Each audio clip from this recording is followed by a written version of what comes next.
जिस वक्त आप कोड लिखते हो या सॉफ्टवेयर रन करते हो आप लोग, तो उसमें जब आपसे इनपुट मांगी जा रही होती, डिमांड की जा रही होती है, अगर आप लोग गलत इनपुट प्रोवाइड करते हो तो क्या होता है, प्रोग्राम आपका वो टर्मिनेट नहीं होता, बल्कि वो आपको ये कहता है कि भाई दोबारा मुझे करेक्ट इनपुट मुझे प्रोवाइड करो, ठीक है, जो उसको इनपुट चाहिए। ऐसे ही होता है ना। लेकिन अब जो हमने यहाँ पे एक एग्जाम्पल मैंने यहाँ पे लिखी हुई है अभी, फिलहाल ये एग्जाम्पल क्या करेगी, एरर आएगा, प्रोग्राम यहाँ पे टर्मिनेट हो जाएगा, दोबारा ये इनपुट आपसे दोबारा नहीं मांगेगा। अब देखें यहाँ पे मैं नंबर एंटर करने हैं, मैं यहाँ एंटर कर देता हूँ, कोई अल्फाबेट एंटर कर देता हूँ, मैंने आई एंटर कर दिया, आई, और देखें अब प्रोग्राम क्या है, यहाँ पे बच्चे टर्मिनेट हो गया ना।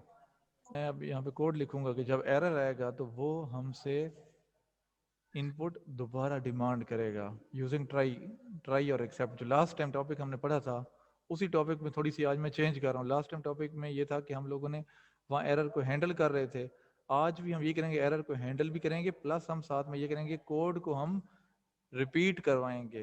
कोड को मैं रिपीट करवाऊंगा कि भाई जब एरर आएगा वो दोबारा मुझसे मेरी इनपुट मांगेगा। ऐसा नहीं होगा कि प्रोग्राम बंद हो जाएगा एक ही बार, लास्ट टाइम भी बंद हो रहा था, लेकिन आज क्या है कि वो क्लोज नहीं होगा, वो मेरे से दोबारा इनपुट मांगेगा। तो आज वाले प्रोग्राम में हम वाइल लूप भी साथ इसके कंबाइन करेंगे और साथ में कंटिन्यू और ब्रेक का इस्तेमाल भी यहाँ पे मैं दोबारा आप लोगों को यहाँ पे शो करवाऊंगा। तो चलें जल्दी से अब हम इसमें लिखना स्टार्ट करते हैं। सबसे पहले मैं एक यहाँ पे वेरिएबल डिक्लेयर कर रहा हूँ। वेरिएबल का नाम हमारा क्या है, उसको मैं कोई भी आप नाम दे सकते हैं, नेमिंग कन्वेंशन आपको पता है कोई भी हो सकती है, मीनिंगफुल होना चाहिए। मैं कहता हूँ कि जी रिजल्ट का मैंने यहाँ पे वेरिएबल बना लिया, इसको मैंने नन से इनिशियलाइज कर लिया। अब यहाँ पे मैंने रिजल्ट के वेरिएबल को ग्लोबली डिक्लेयर किए। आपको पता है कि वेरिएबल के स्कोप दो तरह के होते हैं, एक होता है लोकल स्कोप और एक होता है ग्लोबल स्कोप। जो ग्लोबल स्कोप वेरिएबल्स होते हैं उनको हम थ्रू आउट दी प्रोग्राम उनको हम लोग यूज कर सकते हैं। ठीक है, अभी मैं बताऊंगा क्यों मैंने इसको यहाँ पे ग्लोबली डिक्लेयर किया, क्योंकि मैं यहाँ पे वाइल लूप लगाने वाला हूँ, वाइल ट्रू। ये लूप उस वक्त तक चलता रहेगा जिस वक्त तक इस वाइल की वैल्यू क्या है, वो एक्सप्रेशन की ट्रू रहेगी। इसके अंदर अब हम आए, इसके अंदर हमने एक ट्राई का ब्लॉक लगाया। ट्राई में हम आए यहाँ पे, अब मैं एक मैसेज डिस्प्ले करने वाला हूँ, please enter your, please enter the first number, please enter the first number. अब ये यूजर से फर्स्ट नंबर की डिमांड करेगा। यहाँ पे वेरिएबल ए मैंने लिखा, ए इक्वल्स टू इंटीजर का मेथड लगाया। इंटीजर का मेथड क्या कर रहा है, अब ये कन्वर्जन करेगा। इस इंटीजर के मेथड के अंदर मैंने पास कर दिया इनपुट का फंक्शन, क्योंकि ये जो इनपुट का फंक्शन है, अगर मैं इंटीजर के अंदर पास इसको नहीं करूंगा तो ये बाय डिफॉल्ट क्या रिटर्न कर देगा, स्ट्रिंग रिटर्न कर देगा। स्ट्रिंग फिर जाके ये में स्टोर हो जाएगी, बट मैं ये चीज़ मैं नहीं करना चाहता। तो मैं ये करना चाहता हूँ कि मैं इसको अब यहाँ पे इंटीजर की फॉर्म में स्टोर करना चाहता हूँ। अब सेकंड नंबर की मैंने इनपुट लेनी है, इसी लाइन को हम यहाँ से कॉपी कर लेते हैं, please input the second number, please input the second number, second number. यहाँ पे b equals to integer of input. अब ये मेथड के अंदर हमने पास कर दिया। अब देखिए, जो क्योंकि ट्राई के अंदर मैं क्यों लिख रहा हूँ, ट्राई के अंदर मैं इसलिए लिख रहा हूँ क्योंकि मैंने लास्ट टाइम आप लोगों को चीज़ बताई थी कि जिस कोड के अंदर एरर आने के चांसेस होते हैं, आपको लगता है कि इस कोड के अंदर एरर आएगा, उस कोड को आप लोगों ने ट्राई ब्लॉक के अंदर लिखना है। अब यहाँ पे हमारे पास देन क्या होगा, यहाँ पे मैं अब क्या करूँगा, मैं यहाँ पे अब इन दोनों को आपस में क्या है कि इनको डिवाइड करके दिखाऊंगा, डिवाइड करके result equals to A divisible by B. ठीक हो गया। अभी मैं फिलहाल यहाँ पे देखते जाएं क्या क्या करने वाला हूँ। यहाँ पे आप देखिएगा, अब यहाँ देखें गौर से कि हमारे पास क्या हो, एक्सेप्ट ब्लॉक यहाँ पे आ जाएगा, एक्सेप्ट। अब यहाँ पे कौन कौन से एरर आ सकते हैं, एक्सेप्ट ब्लॉक में हम वो वाले एरर्स को हैंडल करेंगे, जो कि वो वाली एक्सेप्शन को हैंडल करेंगे जो कि इस ट्राई में आ सकती है। अब यहाँ पे मैं दो एक्सेप्ट लगाने वाला हूँ, जैसे लास्ट लेक्चर में लगाया था तो आप लोगों ने मुझे थोड़ा सा कंफ्यूज वहाँ पे कर दिया था, वहाँ मैं समझाना कुछ और चाह रहा था, आप लोग मुझे किसी और साइड पे ले गए, बीच में आप लोग बातें कर करके, वही उसी चीज़ को मैं दोबारा फिर से आज समझाने की कोशिश कर रहा हूँ। दो एक्सेप्ट मैं आज भी यहाँ पे लगाऊंगा, और दोनों एक्सेप्ट क्या हैं कि वो यहाँ पे दो मल्टीपल एरर्स को वो हैंडल करेंगे। दो एरर मैं भी आप लोगों को यहाँ पे जनरेट करवा के दिखाऊंगा। अब एक मैं यहाँ पे कर रहा हूँ वैल्यू एरर। वैल्यू एरर क्या बात है? वैल्यू एरर उस वक्त आता है जिस वक्त आप लोगों ने जो इनपुट दी होती है वो मिसमैच हो रही होती है। मतलब देखिए यहाँ पे मैंने इंटीजर इंटीजर मतलब कन्वर्जन इंटीजर में कर रहा हूँ। अब यहाँ इनपुट अगर अल्फाबेट की दे दूंगा तो अल्फाबेट इंटीजर में कन्वर्ट नहीं हो सकता। Then it will raise the value error. It will raise the value error. Value error कब आएगा? जिस वक्त आपके पास, जिस वक्त आप क्या है कि इनवैलिड इनपुट दे रहे हैं। ठीक है, इनवैलिड इनपुट। मैं यहाँ पे ए पास कर रहा हूँ और ए जो है इंटीजर में कन्वर्ट हो ही नहीं सकता क्योंकि ए इज अल्फाबेट। ठीक हो गया? तो अब यहाँ पे इसको मैं प्रिंट की यहाँ पे मैं देता हूँ कमांड। प्रिंट की कमांड मैंने यहाँ पे दे दी मैसेज डिस्प्ले करने के लिए। Invalid invalid data types, example के तौर पर मैंने example data type, invalid data types का मैंने यहाँ पे एक एरर लिख दिया। अब सेकंड में यहाँ पे एक और एक्सेप्शन लगा रहा हूँ जो कि है जीरो डिवीजन बाय एरर की। किसकी? जीरो डिवीजन बाय एरर की। कि यूजर गलती से, जैसे लास्ट टाइम बताया था, user is a layman, he can do anything. So इसको अब हम हैंडल यहाँ पे करेंगे कि वो डिवीजन बाय जीरो ना कर सके, डिवाइड बाय जीरो ना कर सके। तो यहाँ पे क्या होगा, उसको हम एक मैसेज डिस्प्ले करा रहे हैं एक्सेप्ट ब्लॉक में। एक्सेप्ट ब्लॉक में आप कब पहुंचते हैं? आप लोगों को याद होगा, कोई बता सकता है यहाँ पे कि एक्सेप्ट ब्लॉक के अंदर हमारा कोड किस वक्त जाएगा? आप में से कौन बताएगा? Who will tell the sir answer मैं जी? सर मैं बताऊं? जी जी बताएं। सर जब हमें ट्राई में एरर आएगा तब वो ठीक एक्सेप्ट है, ब्लॉक के अंदर जाएगा, गुड, शाबाश। अदरवाइज नहीं जाएगा। शाबाश। जिस वक्त एक ट्राई ब्लॉक के अंदर जिस वक्त एरर आ जाएगा उस वक्त हमारे पास क्या है कि हमारा कोड कहाँ पहुंच जाएगा? एक्सेप्ट ब्लॉक के अंदर पहुंच जाएगा। ठीक है, जहाँ पे एरर आएगा, आपको ये भी बताया था जिस लाइन में एरर आएगा उससे अगली लाइन क्या है कि एग्जीक्यूट नहीं होगी। याद है ना? ऐसा ये नहीं याद, भूल गए हैं? ठीक है, अब यहाँ पे नहीं हम लिख सर, रहे याद हैं है। Cannot divide divide by zero. Cannot divide by zero. अब देखें यहाँ पे फिलहाल अभी मैंने यहाँ पे ब्रेक और कंटिन्यू यूज नहीं किया। अब मैं यहाँ पे एक मैसेज अभी डिस्प्ले करने वाला हूँ जिसमें मैं इस रिजल्ट वेरिएबल की वैल्यू को शो कराऊंगा। रिजल्ट वेरिएबल की वैल्यू, रिजल्ट इज कॉमा लगाएंगे, कॉमा। अब यहाँ देखें वो इस लाइन को उसने क्या किया, उसने इस लाइन को ग्रीन किया हुआ है। वो क्या कह रहे हैं? This code is unreachable. कोई बता सकता है मुझे ये एरर क्यों अभी यहाँ पे आया हुआ है कि this code is unreachable? Can anyone answer that question कि why that code is basically unreachable? को तुक्का लगाने की ट्राई करें ना, कोई इसमें कोई शर्माने वाली बात नहीं है। अगर आप लोग गलती करेंगे तो आप लोग सीखेंगे। यहाँ पे क्यों कह रहा है कि भाई सर यहाँ पे फाइनल की कमांड लगानी पड़ेगी हमें, फाइनल। नहीं, फाइनल की जरूरत भी नहीं है यहाँ पे। यहाँ पे कुछ और चक्कर है यहाँ पे। सर हमने उसको ग्लोबली डिक्लेयर किया था रिजल्ट को कोई। रिजल्ट डिक्लेयर्ड है ग्लोबली बच्चे, बिल्कुल ऐसी है। रिजल्ट ऊपर ग्लोबली डिक्लेयर्ड है। अगर ग्लोबली डिक्लेयर्ड ना हो, अब लेट से उसको मैंने कमेंट कर दिया, दैट इज नो कमेंट, तो मेरे पास अब वो रिजल्ट के वेरिएबल भी क्या है कि यहाँ पे यूज़ नहीं हो पाएगा।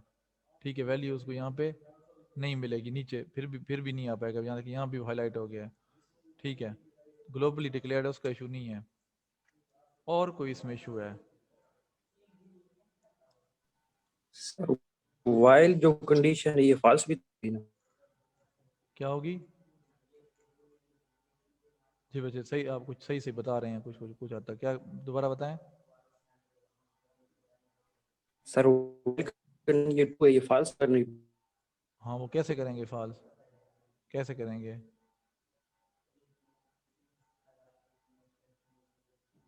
बताए ना बच्चे, आधी बात आपने बताई है, कुछ हद तक पहुंच गए हैं आप भरल। अच्छा, कोई और बता सकता है कि क्यों हमारे पास ये कह रहा है कि दिस कोड इज अनरीचेबल? इसका मतलब क्या? समझने की कोशिश करें ना कि ये जो लाइन है, इस लाइन तक कंपाइलर आपका नहीं पहुंच सकता। आपका कोड इस लाइन को एग्जीक्यूट नहीं कर पाएगा। क्यों नहीं कर पाएगा? That is unreachable. क्या रीजन है? सोचें जरा एक बार, फिर से सोचें। कोड सामने पड़ा है, कोई ख्याल जहन में नहीं आ रहा। वाइल लूप याद करें। वाइल लूप में मैंने क्या बताया था आप लोगों को कि वाइल लूप को हमने एग्जिट भी तो करना है ना। वाइल लूप, ये वाइल लूप किस वक्त एंड होगा? इस यस सर ब्रेक इस ब्रेक पे बच्चे यही तो कॉमन चीजें हैं कि ये लाइन जो है, इस लाइन पे हम तभी पहुंच पाएंगे जिस वक्त हम लोग इस वाइल लूप में से बाहर आएंगे। यहाँ पे तो कंडीशन ट्रू है, ये कंडीशन फॉल्स अगर होगी तो हम इस लूप में से बाहर आ सकते हैं। ये कंडीशन तो ट्रू है, यहाँ पे फॉल्स होने के चांसेस नजर ही नहीं आ रहे, फिर कैसे पॉसिबल है? हमें यहाँ पे बेसिकली ब्रेक लगाना पड़ेगा। बताएं मुझे ब्रेक कहाँ लगाएंगे? चलें जी, जुल्करनैन ने ठीक बताया, बिल्कुल शाबाश जुल्करनैन। ब्रेक लगाएंगे, ब्रेक कहाँ पे लगाएंगे? Where I should place the break statement?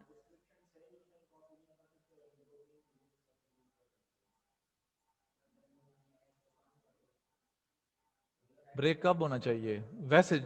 Sir line number 8 sir, उसके बाद सर लगाएंगे सर। उसके बाद लगाएंगे, एग्जैक्टली ऐसे ही है। क्योंकि देखें ब्रेक तब भी होगा, लूप से बाहर हम कब आएंगे? हम लूप से बाहर उस वक्त ही बचे आएंगे ना कि जिस वक्त हमारा कोड ठीक रन हो गया, मतलब हमारी आउटपुट हमारे पास रिजल्ट की अब एक्यूरेट है। देखें जब एरर आएगा, देखें जब इस लाइन नंबर 8 में एरर आएगा तो फिर हमें लूप को ब्रेक नहीं करना, हमने कहाँ जाना है? हम तो ऑटोमेटिकली एक्सेप्ट में आ जाएंगे, ऐसे ही है ना, एक्सेप्ट में आ जाएंगे। ब्रेक में तब आएगा जिस वक्त रिजल्ट की वैल्यू एक्यूरेटली कैलकुलेट हो जाएगी। रिजल्ट की वैल्यू जिस वक्त इस लाइन में रिजल्ट की वैल्यू एक्यूरेटली कैलकुलेट हो जाएगी तब वो ब्रेक पे आएगा। जब ब्रेक पे आएगा देन वो कहाँ जाएगा? देन वो बाहर आ जाएगा। अब यहाँ देखें अब लाइन ये हाईलाइट नहीं है क्योंकि अब ये code, this code is now reachable, it is not now unreachable. अब ये अनरीचेबल नहीं है, अब ये रीचेबल है। ठीक है, अब यहाँ एक और पॉइंट देखें। अब यहाँ पे मैं कंटिन्यू लगाने वाला हूँ। कंटिन्यू क्या करूंगा? कंटिन्यू मैं एक इस एक्सेप्ट के अंदर लगाऊंगा। क्यों लगाऊंगा यहाँ पे? कि जब हमारे पास एक्सेप्शन आएगी, कंटिन्यू क्या करता है? क्वेश्चन पूछने पर पूछ लूं मैं किसी से। आंसर रोल नंबर 29 जी बच्चे, आंसर रोल नंबर 29। आवाज नहीं आ रही बच्चे आपको? हाँ जी सर आ रही है। आप बताएं कि कंटिन्यू की स्टेटमेंट क्या करती है? जब ये एग्जीक्यूट होगी, जब हम कंटिन्यू पे पहुंचेंगे तो हमारा कोड कहाँ पे चला जाएगा? वेयर इट विल रीच, कहाँ पे जाएगा? जिस वक्त हम कंटिन्यू सर पे, स्टार्ट में। स्टार्ट में चला जाएगा।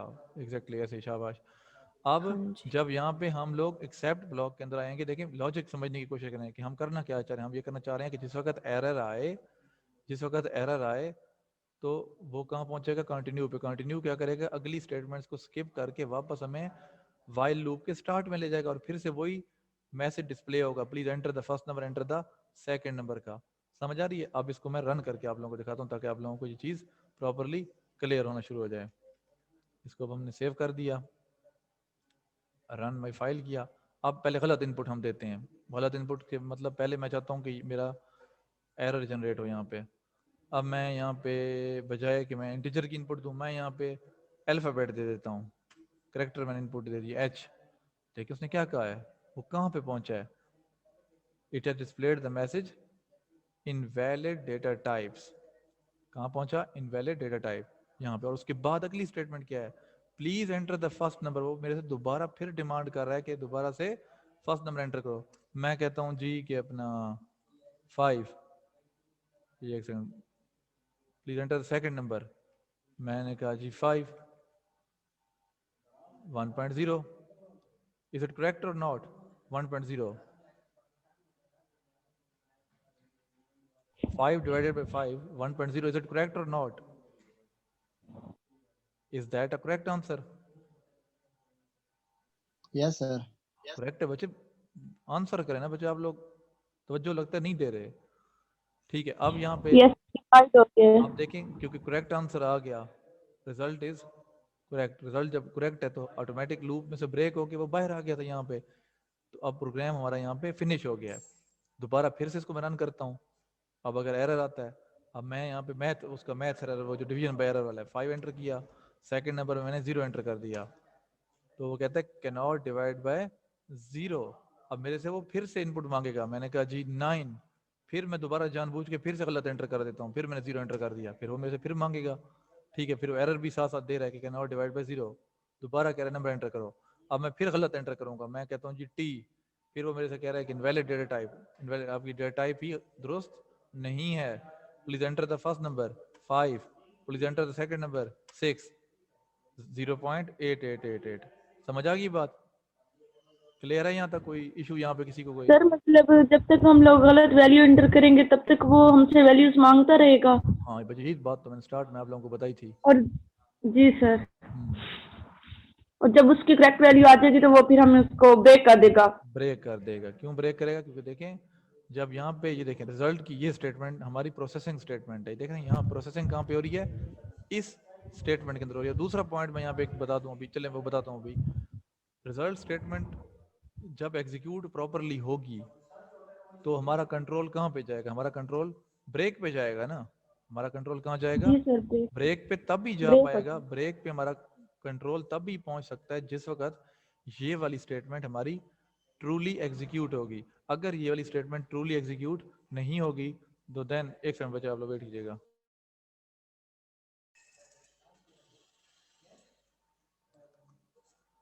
तो यहाँ पे ब्रेक पे हम तभी पहुंचेंगे जिस वक्त ये result statement truly properly execute हो पाएगी। अदरवाइज हमारा कंट्रोल कहाँ पहुंचेगा? ब्रेक को स्किप कर देगा। ब्रेक को स्किप करके वो एक्सेप्ट ब्लॉक के अंदर पहुंच जाएगा। ठीक हो गया। तो हमारे पास इंटीजर की जगह पे हम लोगों ने क्या किया? हम लोगों ने अल्फाबेट एंटर कर दिया। अल्फाबेट हम एंटर करेंगे तो पहली लाइन में आप लोगों को यहीं पे एरर आ जाएगा। देन हम लोग कहाँ पहुंच जाएंगे? हम लोग एक्सेप्ट ब्लॉक के अंदर हम लोग पहुंच जाएंगे। तो ये वाला एरर क्या रेज हो जाएगा। अगर हम लोग सेकंड नंबर एंटर करेंगे वो भी गलत हमने एंटर कर दिया तो फिर भी ये फर्स्ट वाला हमारा कॉल हो जाएगा। ठीक है। और अगर हमने डिवाइड बाय 0 कर दिया, यहाँ पे डिवाइड बाय 0 यहाँ पे आएगा तो फिर ये वाली एक्सेप्शन हमारे पास कॉल हो जाएगी। ठीक है। तो ये हमारा ट्राई एक्सेप्ट का हमारा कोड था। ठीक है। ये हम लोगों ने कर लिया। फाइनली ब्लॉक जो था, फाइनली वाला ब्लॉक, वो आप लोगों को याद है कि वो कब फाइनली ब्लॉक को कब हम यूज करते हैं? वो उस वक्त एग्जीक्यूट होता है चाहे एरर आए या चाहे एरर ना आए। एरर आए या एरर ना आए, फाइनली का ब्लॉक क्या है कि एग्जीक्यूट हर हाल में होता रहेगा। ठीक हो गया। तो ये हमने क्लियर यहाँ पे इसको एंड कर दिया। अब हम अगला टॉपिक की तरफ मूव करते हैं।